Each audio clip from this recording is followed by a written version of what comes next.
Sky Ranch. Ayan, 0 to 60 tayo. Ako, ang dami na sasakyan. May bitin tayo. May ginagawa. Sama na ng linis. Full tank unleaded. So ito yung 1000 RPM na clutch spring. Dito tayo sa Andox. Ito yung Andox na may dine-in guys. Dito lang yung sa Tagaytay. Lamig na ngayon. Oh, lamig, grabe. Naka-t-shirt lang kasi ako.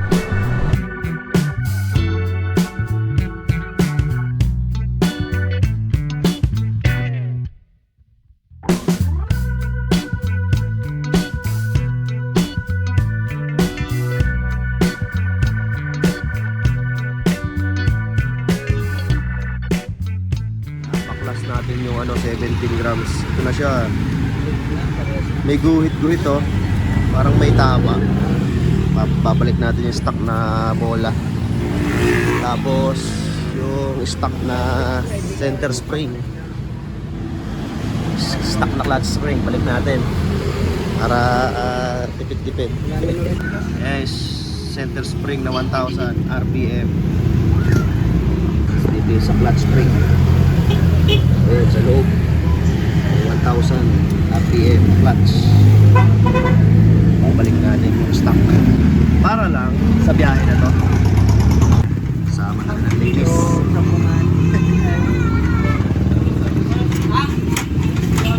Linis. Yung stock ay 1000 RPM.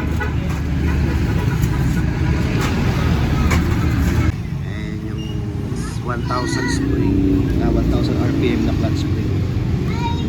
Napabaklas natin kasi kakabit natin yung stock. Tigas? Oo tigas yung ganyan tigas yung spring. Nalinis na. Linis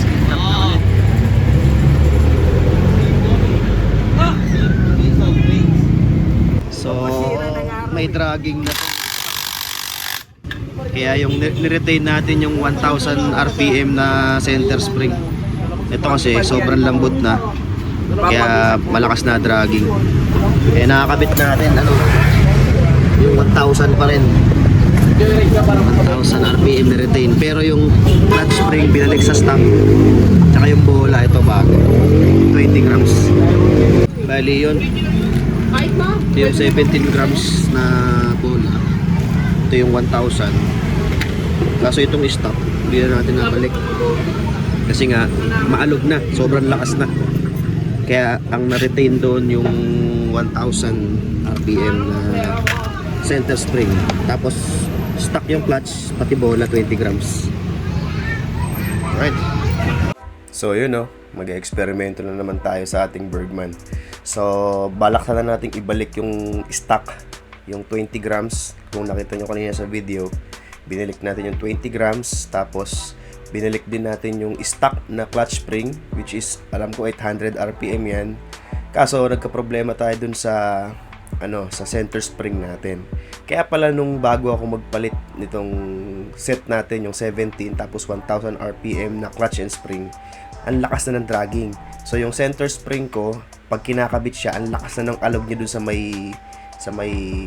may pulley set. Basta doon pinakita sa akin ng mekaniko, umaalog siya Kaya sabi niya, magkukos lang to ng dragging. Yun pala yung dahilan kung ba't malakas yung dragging natin nung stock pa lang tayo bago tayo nagpalit ng CVT set. So ngayon, bali ang nangyari, naibalik natin sa 20 grams yung bola. Tapos naibalik natin sa stock din yung clutch spring. Yung center spring natin still the same pa din na 1000 RPM yung ating center spring. So tingnan natin kung ano yung magiging fuel consumption nito, guys. Magugulat kayo sa fuel consumption nitong Bergman natin, itong setup natin ngayon. May hatak pa rin siya kasi nga dahil matigas yung center spring, may hatak pa din siya. Parang pag pinitik mo nga yung throttle, parang tatalsik pa rin parang ganun pa rin yung bira niya. So panoorin nyo yung video natin. So magpapagas muna tayo sa Shell. Full tank unleaded. So ito yung 1000 RPM na clutch spring. Ito yung stock. Problema nung binalik to, umaalog yung sa may bell niya, sa may pulley at basta doon may umaalog. Kaya sabi magkukos ng dragging, kaya niretain yung 1,000. Okay na yan kuya. 272 4.1. So compute natin kung ilang kpl yung 17 grams 17 grams na bola, tapos 1,000 rpm na clutch and center spring. So compute natin 2 by 4.1, 182 divided by 4.1, 44 kpl.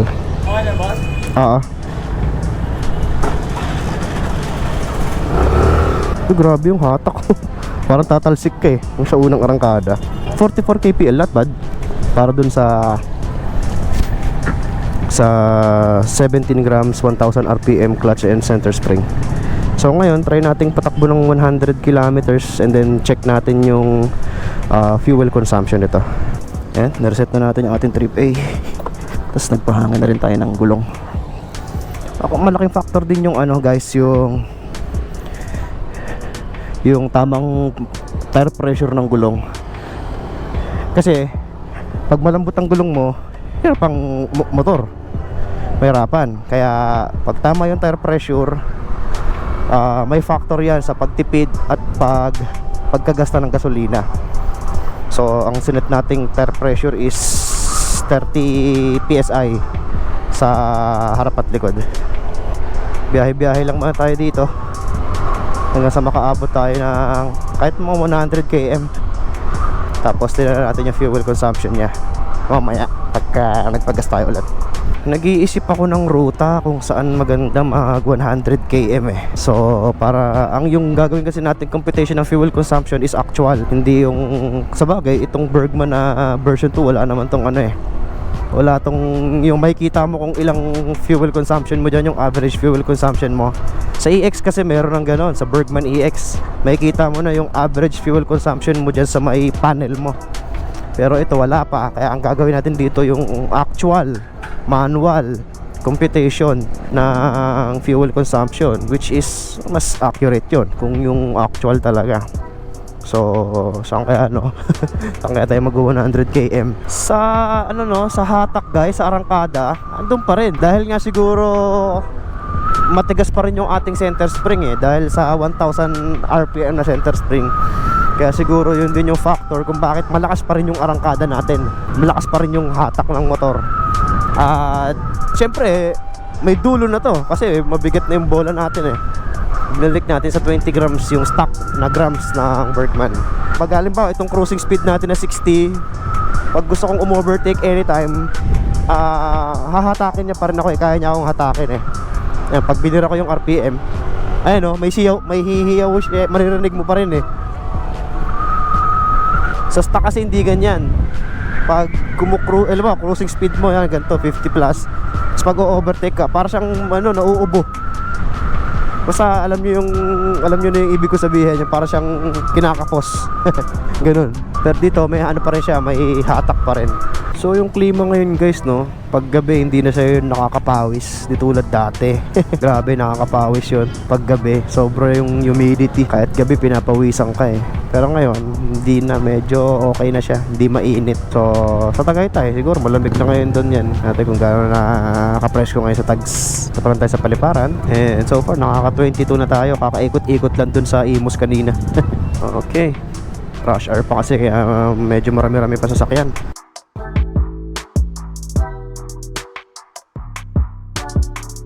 Guys, to Aguinaldo na to. Aguinaldo Highway na.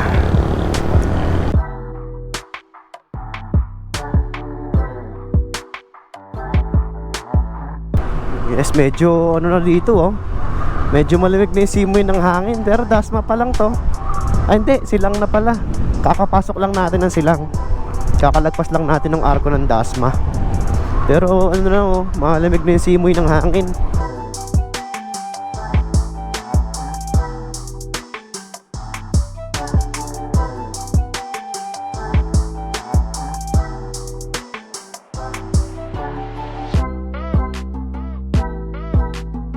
nakaka 50 kilometers na tayo, still full bar pa din yung ating gasolina. At yan na yung Tagaytay, mga 150 meters, 200 meters, yun na yung ano, rotonda. Kita na dito yung rotonda. Alam ko na kung saan tayo kakain, sa Andox. Malapit na lang yun dyan sa may Tagaytay rotonda. Tapos doon na tayo siguro bababa sa Alfonso para mag-accumulate pa tayo ng mas malayong kilometers. Try nating paabutin ng 100 kilometers para maganda-ganda yung compute natin ng fuel consumption. So ito na, Tagaytay rotonda na tayo guys. Lamig na ngayon. Sarap na sa feeling yung yung lamig niya. Hindi na siya yung gabi mainit. Ipir natin yung battery natin. Isa lang pala itong dala nating battery. Baka hindi na natin makunan mamaya yung footage pa uwi. Dito tayo sa Andox. Ito yung Andox na may dine-in guys. Dito lang yung sa Tagaytay. Tagaytay na to. Ayun city lights. Kita mo na yung mga ilaw sa sa Batangas. Kaya mo na tayo. Let's go.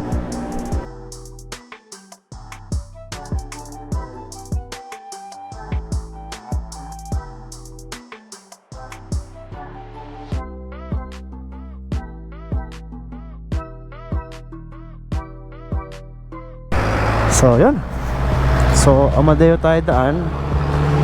Doon tayo bumaba siguro. So 51 kilometers, 5 bar pa rin yung ating gas. Full bar pa din. Oh lamig, grabe. Naka t-shirt lang kasi ako. Lamig.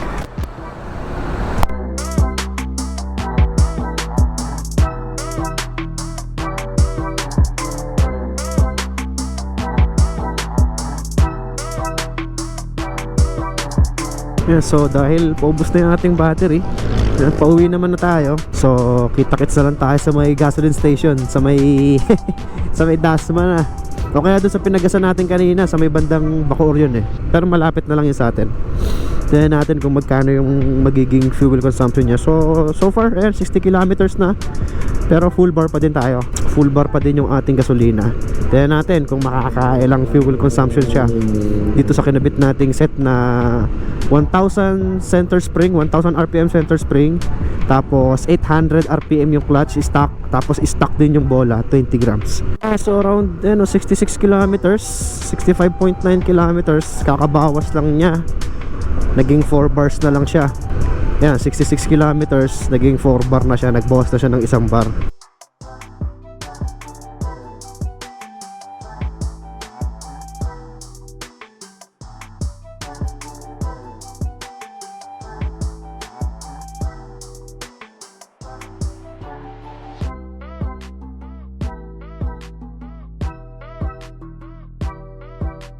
Ayun, so nandito na tayo sa Shell na pinagasan natin kanina.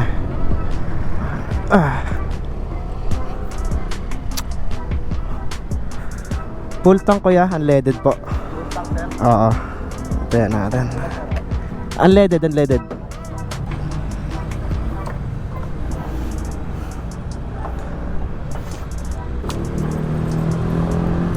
Ayan. Kano? 100 sakto. Pinultang ulit natin at umabot ng 1.5. So compute natin. Okay, 1.5. Ilang odo? Ilan yung inabot natin? 102 divided by 1.5. So ang ating fuel consumption is 68.4 kpl. Tipid guys, 68.4 ang fuel consumption natin dito sa 1,000 RPM na center spring, tapos stock yung clutch spring, tapos stock 20 grams yung bola.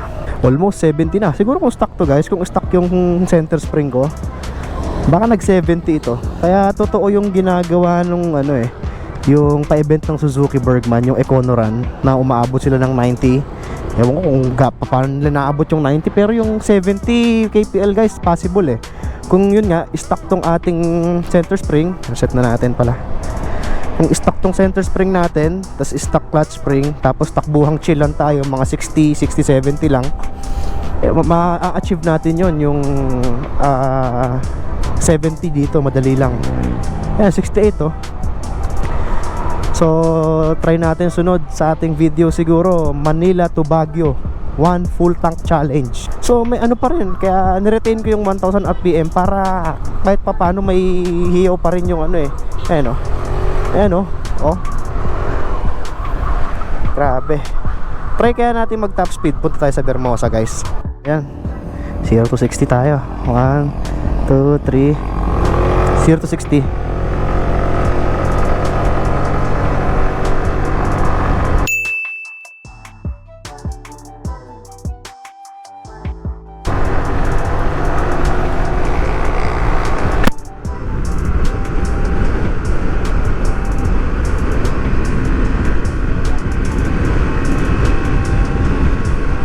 $90, 93, 94, 95. Naku, ang dami na sasakyan. May bitin tayo. May ginagawa. So far 96. May ginagawa kasi dito, biglang nagbagal yung mga sasakyan. Yung pabalik ganun din. Huwag na nating ipilit, hindi naman din pan top speed si Bergman eh. Kung gusto niyo ng mabilis na motor, bumili kayo ng mga higher cc. Ayan. Kung gusto niyo ng mabilis na motor, bumili kayo ng big bike. So ito, yung iba naman kasi gusto malaman yung top speed. So kaya minsan pinagbibigyan natin. Pero sabi ko nga sa inyo, hindi pang top speed si Bergman. Si Bergman ay pang comfort, pang long ride, kung naghahanap ka ng tipid na gas, 'di ba? Na meron kang extended footboard, malawak yung bangko mo, yung upuan. 'Yun yung purpose niya. Pang all day all day. Sabi nga ng tagline nito eh, a maxi scoot you can afford. Ang maxi scoot na abot kaya yung price niya. So yun, hanggang sa mga susunod nating mga videos regarding sa ating motor ng na Bergman. Yan, hanggang sa muli.